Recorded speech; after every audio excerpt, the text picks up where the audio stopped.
உயிர்த்த ஆண்டவர் இயேசு கிறிஸ்துவில் எனக்கு மிகவும் பிரியமான சகோதர சகோதரிகளே, கிறிஸ்து பிறப்பு காலம் 29/12/2024 ஞாயிறு. கடவுளாகிய ஒளியில் நாம் நடக்க நம்முடைய பாவங்களாகிய இருளை அகற்ற வேண்டும். இது முதல் கடன்.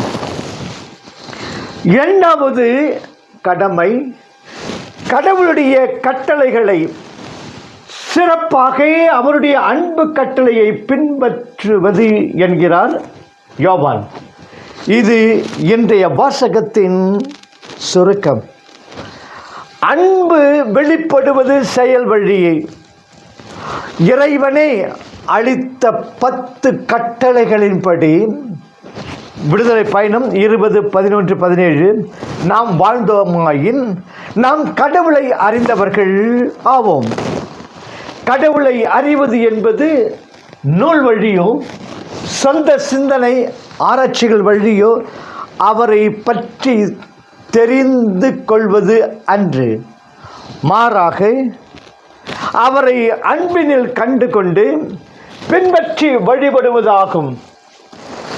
என்னை நோக்கி ஆண்டவரே ஆண்டவரே என சொல்பவரெல்லாம் விண்ணரசுக்கு செல்வதில்லை, மாறாக விண்ணுலக தந்தையின் திருவுள்ளப்படி செயல்படுபவரே செல்வர்.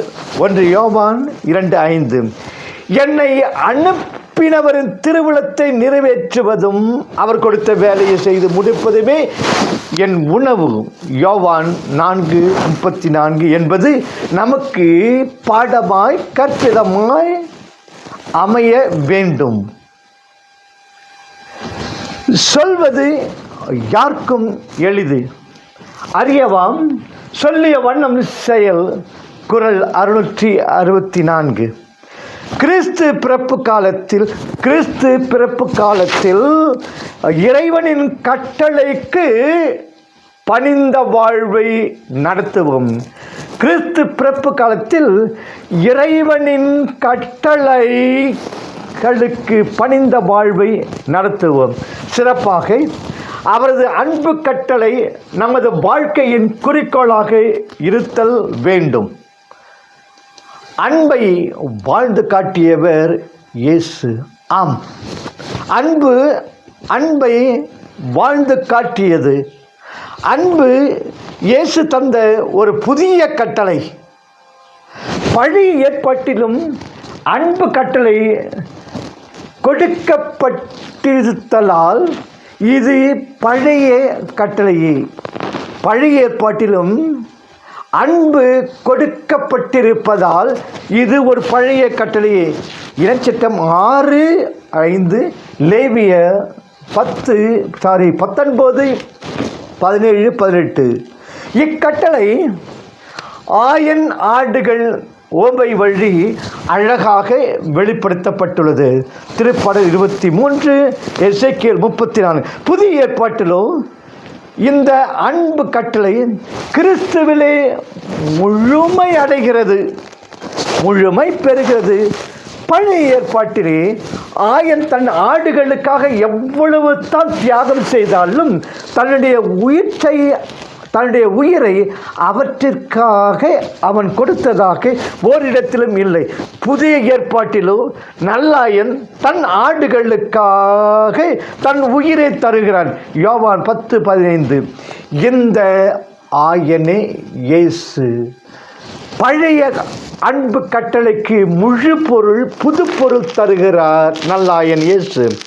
ஒருவர் மற்றவரிடம் அன்பு செலுத்துங்கள், ஒருவர் மற்றவரிடம் அன்பு செலுத்துங்கள் என்னும் புதிய கட்டளையை நான் உங்களுக்கு கொடுக்கிறேன். நான் உங்களிடம் அன்பு செலுத்தியது போல நீங்களும் ஒருவர் மற்றவரிடம் அன்பு செலுத்துங்கள். யோவான் 13:34 என்ற இயேசு தன்னுடைய எதிரிகளான பாவிகளுக்காகவும் தன் உயிரை கொடுக்க தயங்கவில்லை. அந்த அளவற்ற இறையன்பு தான் மனு உரு எடுத்து நம் முன் காட்சி அளிக்கிறது. நாம் அந்த குழந்தையிடமிருந்து அன்பு பாடம் கற்றுக்கொள்வோமா? அன்பு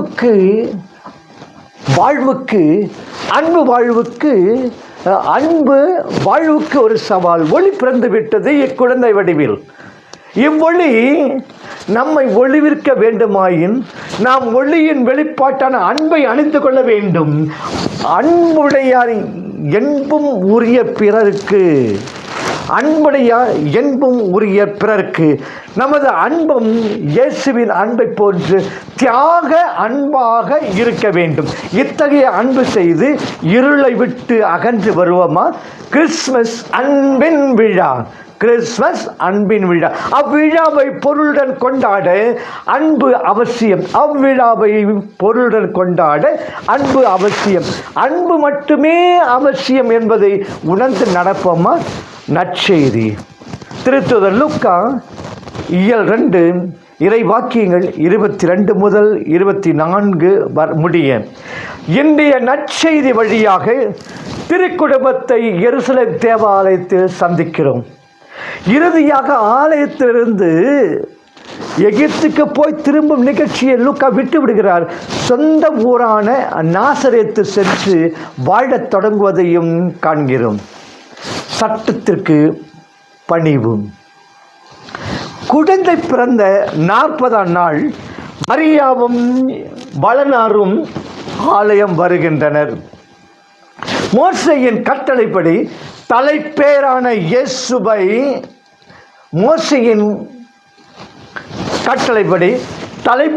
இயேசுவை கடவுளுக்கு காணிக்கையாக்கி 5 சீக்கல் ₹1 என்பமா நாணயம் செலுத்தி மீட்டுக் கொள்கின்றனர். ஏனெனில் மிருகங்களிலும் சரி மனிதர்களின் சரி தாயிறு எல்லாம் ஆண்டவருக்கு உரியன. லேவியர் 12:28, எண்ணிக்கை நூல் 18, 15, 16. அதே வேளையில் ஆண் குழந்தை பெற்ற தாய்மார்கள் 40 நாட்களுக்கு முன் பலி பொருட்களை குருவிடம் ஒப்படைத்து தூய்மையாக வேண்டும் என்னும் சட்டம் இருந்தது. அதே வேளையில் ஆண் குழந்தை பெற்ற தாய்மார்கள் 40 நாட்களுக்கு பின் பலி பொருட்களை குருவிடம் ஒப்படைத்து தூய்மையாக வேண்டும் என்னும் சட்டமும் இருந்தது. பண வசதி இல்லாத மரியா 2 மாடப்புறாக்களை ஒன்றை தகன பலியாகவும் மற்றொன்றை பரிகார பலியாகவும் ஒப்பு கொடுத்தனர். லேவியர் 12:2-8. ஆண் உறவின்றி இறை வல்லமையால் கருத்த கன்னி மரியாள் அச்சட்டங்களுக்கு உட்படாதவளாய் இருந்தார். ஆயினும் மரியாவும் யோசேப்பும் காலம் வரும் வரை மனித அவதார பேருண்மையை வெளிக்காட்டாதிருக்கவோ பிறருக்கு நல்லதொரு எடுத்துக்காட்டாக இருக்கவோ செல்வத்தில் செல்வமான குழந்தையை கொடுத்த கடவுளுக்கு பலி செலுத்தி உளமாற நன்றி கூறவோ சட்டப்படி அனைத்தையும் செய்கின்றனர். இறை உந்துதலுக்கு பணிவு. அப்போது மெஸ்ஸியாவுக்கு ஆவலோடு காத்திருக்கும் சிமியோனுக்கும் பக்தை அன்னாளுக்கும் தூய ஆவியாரின் ஏவுதலால் ஆலயம் வருகின்றனர்.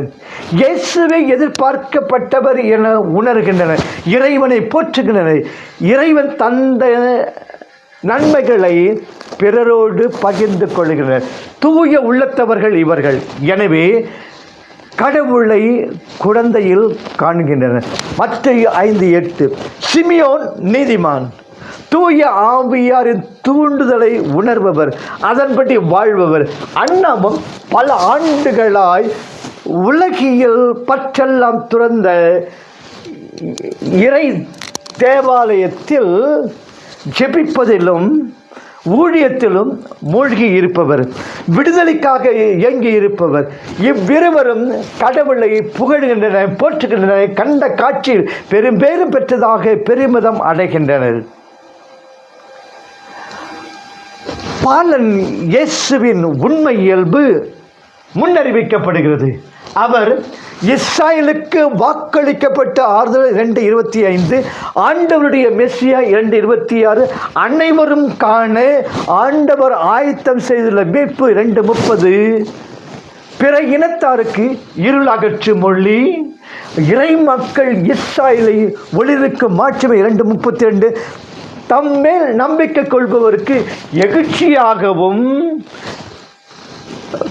நம்பிக்கை கொள்ளாதவருக்கு வீழ்ச்சியாகவும் இருப்பவர் 2:34, மத்தேயு 9:38-41, தம்மோடு மீட்பு அலுவலில் மரியாவை போல பங்கெடுப்போருக்கும் சிலுவை பாடுகளில் பங்களிக்கும் விடுதலை வீரர் 2:33-38.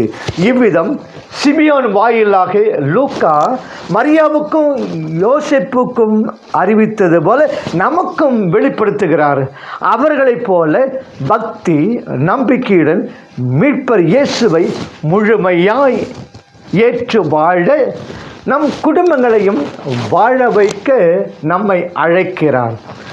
ஒருமனப்பட்ட வாழ்வுக்கு பணிவு. இறுதியாக இறை ஆசிரோடு தம் சொந்த ஊரான நாசரேத்துக்கு சென்று தம் அன்றாட வாழ்வை வாழத் தொடங்குகின்றனர். இயேசு, மரி, சூசை மூவரும் ஆலய பலியை ஒப்பு கொடுத்த பின் வாழ்க்கை பலியையும் ஒப்பு கொடுக்கின்றனர். நம் பெற்றோருக்கும் பிள்ளைகளுக்கும் ஒரு சிறந்த எடுத்துக்காட்டான அடக்கம், அமைதி, பொறுமை, பரிவு, தியாகம், தீரம், கருணை, ஈகை போன்ற குடும்ப பண்புகளை பின்பற்றுகின்றனர். நம் கிறிஸ்துவ குடும்பங்கள் யாவும் மெய்யான திருக்குடும்பங்களாக இறையறல் வேண்டுவோம். நம் குடும்பங்கள் திருக்குடும்பங்கள் ஆவதும், இருட்குடும்பங்கள் ஆவதும், தெரு குடும்பங்கள் ஆவதும் தாய் தந்தையரை பொறுத்து அமைவதில்லையா?